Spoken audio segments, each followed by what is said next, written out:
अगर आप भी चाहते हैं नए वीडियो एवं नए ऑडियो देखने एवं सुनने के लिए तो हमारे गोल्ड स्टूडियो चैनल को सब्सक्राइब जरूर करें एवं बेल आइकन दबाना ना भूलें।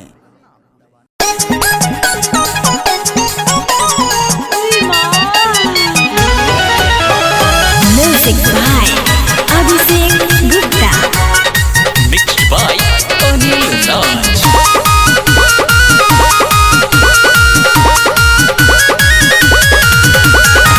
ए जानू के तनो बोलई बनाई बहम बाके दूसरा के धन नहीं कोइल रह। ए जानू के तनो बोलई बनाई बहम बाके दूसरा के धन नहीं कोइल रह। कोई नी गलतिया सुनो ए संहतिया भीतरी से जिया घबराए यारऊ भोर हो गई दरदिया जोड़ हो गई बड़ा दुखाए। यारऊ भोर हो गई दरदिया जोड़ हो गई बड़ा दुखाए।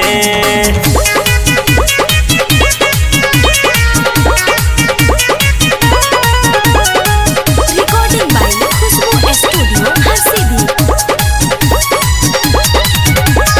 गमछा बिछैल साझे से खोइल आगे पीछे घुसका के चले के हिम्मत करे ना भले बोलो तनी मुस्का के। गमछा बिछैल साझे से खोइल आगे पीछे घुसका के चले के हिम्मत करे ना भले बोलो तनी मुस्का के। गिरता पसेना दे देल चिन्हा दिने दिने देह दुबारा यारऊ भोर हो गई दरदिया जोड़ हो गई बड़ा दुखाए।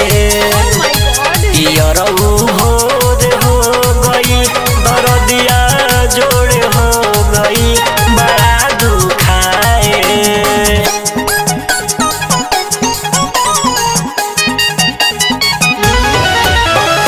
Music by Abhishek Gupta. Mixed by Anil Raj.